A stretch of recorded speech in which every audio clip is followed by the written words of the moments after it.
ओम शांति। 18 जनवरी 1969 पिताश्री जी के अव्यक्त होने के बाद गुलजार बहन द्वारा अव्यक्त वतन से प्राप्त दिव्य संदेश। आज एक बार फिर से हम YouTube पे बाबा की अव्यक्त वाणी से योग और ज्ञान का ये कॉन्सेप्ट लेकर आ रहे हैं कि इससे हम ज्ञान को अपने भीतर उतार सकें और योग साधना में आगे बढ़ सकें। बाबा जो बनाना चाह रहा है,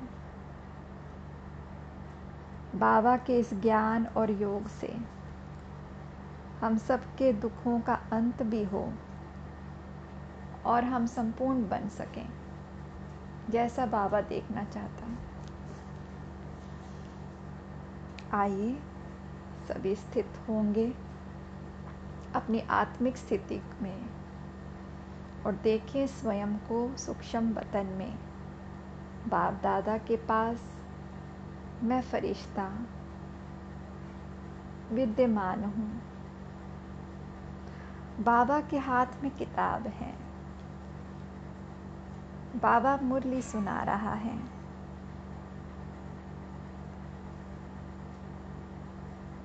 सभी अपना ध्यान बाबा के ऊपर लगाएंगे, स्वयं को देखते जाएंगे। जो जो एक एक शब्द बाबा के मुख से मिल रहा है, निकल रहा है,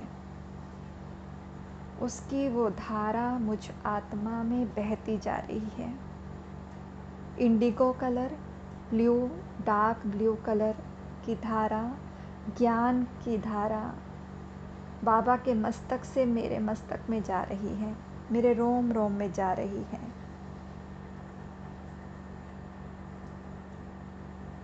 पहली पॉइंट है, तन और मन की हलचल को समाप्त कर देही अभिमानी बनो। आज जब हम वतन में गए तो शिव बाबा बोले, साकार ब्रह्मा की आत्मा में आदि से अंत तक 84 जन्मों के चक्र लगाने के संस्कार हैं। तो आज भी वतन से चक्र लगाने गए थे। जैसे साइंस वाले रॉकेट द्वारा चंद्रमा तक पहुँचे और जितना चंद्रमा के नज़दीक पहुँचते गए उतना इस धरती की आकर्षण से दूर होते गए। पृथ्वी की आकर्षण खत्म हो गई। वहाँ पहुँचने पर बहुत हल्कापन महसूस होता है। जैसे तुम बच्चे जब सूक्ष्म वतन में आते हो तो स्थूल आकर्षण खत्म हो जाती है, तो वहाँ भी धरती की आकर्षण नहीं रहती। यह है ध्यान द्वारा, वह है साइंस द्वारा। और भी एक अंतर बाप दादा सुना रहे हैं कि वह लोग जब रॉकेट में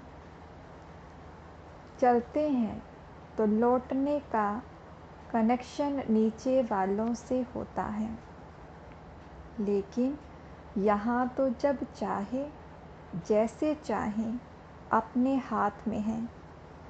इसके बाद बाबा ने एक दृश्य दिखाया। एक लाइट की बहुत ऊंची पहाड़ी थी। उस पहाड़ी के नीचे शक्ति सेना और पांडव दल था। ऊपर में बाप दादा खड़े थे। इसके बाद बहुत भीड़ हो गई। हम सभी वहाँ खड़े ऐसे लग रहे थे जैसे साकारी नहीं, लेकिन मंदिर के साक्षात्कार मूर्त खड़े हैं। सभी ऊपर देखने की कोशिश कर रहे थे, लेकिन ऊपर देख नहीं सके। जैसे सभी बहुत तरस रहे थे। फिर थोड़ी देर में एक आकाशवाणी की तरह आवाज़ आई कि शक्तियों द्वारा, पांडवों द्वारा ही कल्याण होना है। उस समय हम सबके चेहरे पर बहुत ही रहमदिल का भाव था।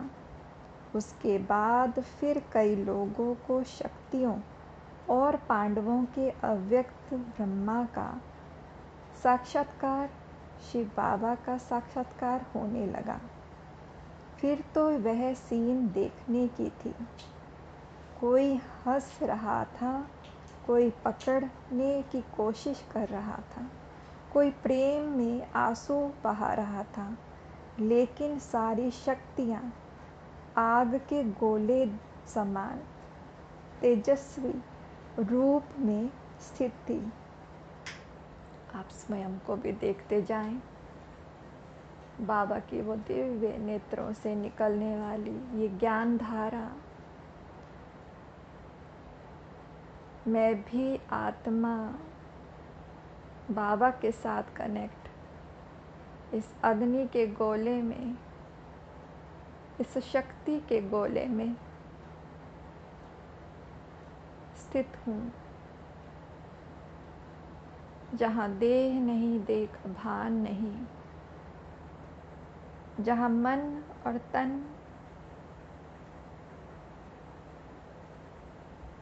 ये सारी वाइब्रेशन इस गोले के अंदर, इस अग्नि के समान,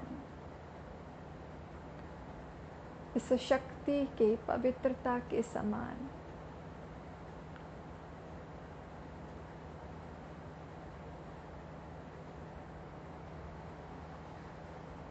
सारे विकर्मों की हलचल समाप्त,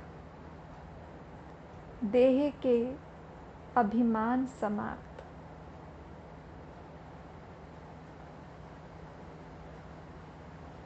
इस पर बाबा ने सुनाया कि अंत समय में तुम्हारा यह व्यक्त शरीर भी बिल्कुल स्थिर हो जाएगा। अभी तो पुराना हिसाब किताब होने के कारण शरीर अपनी तरफ खींचता है।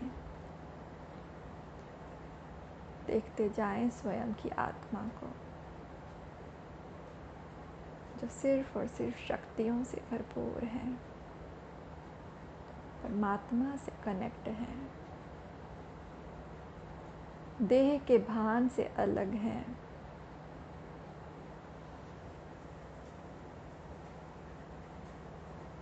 और ये साक्षात्कार हो रहा है।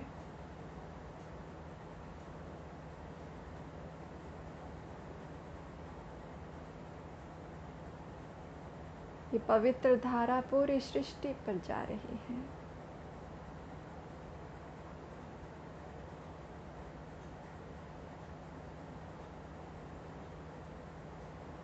बाबा की ये पवित्र धारा मेरी भ्रुकुटी से होते हुए पूरी सृष्टि पर ज्ञान की तरंगे फैला रही हैं।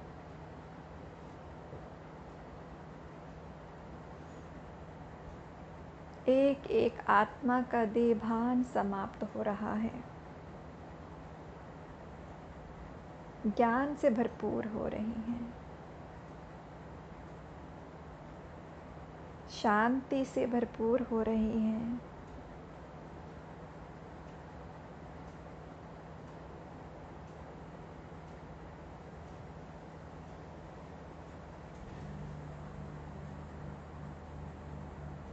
बाबा कहता, लेकिन अंत में बिल्कुल स्थिर शांत हो जाएगा।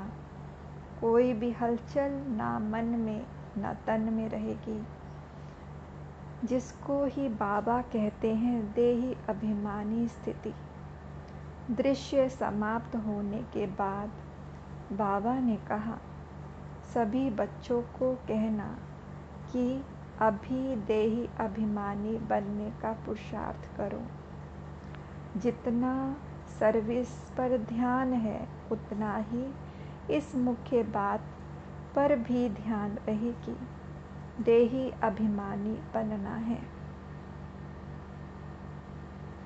सो मान लेंगे कि मैं देही अभिमानी आत्मा हूँ,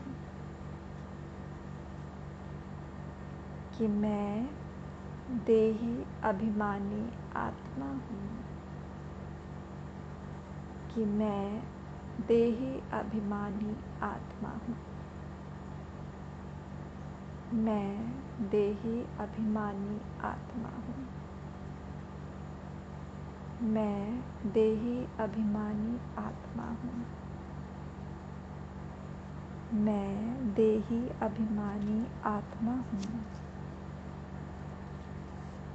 मैं देही अभिमानी आत्मा हूँ, बाबा का हूँ,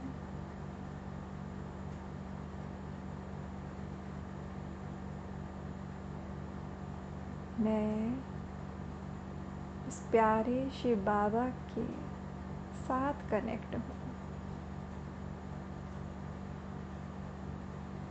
बाबा मेरा और मैं बाबा का हूँ। बस मैं और मेरा बाबा,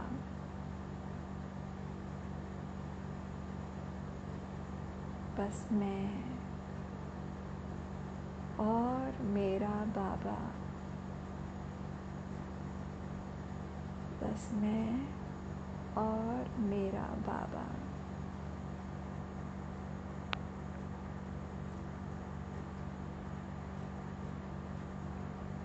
मैं और मेरा बाबा।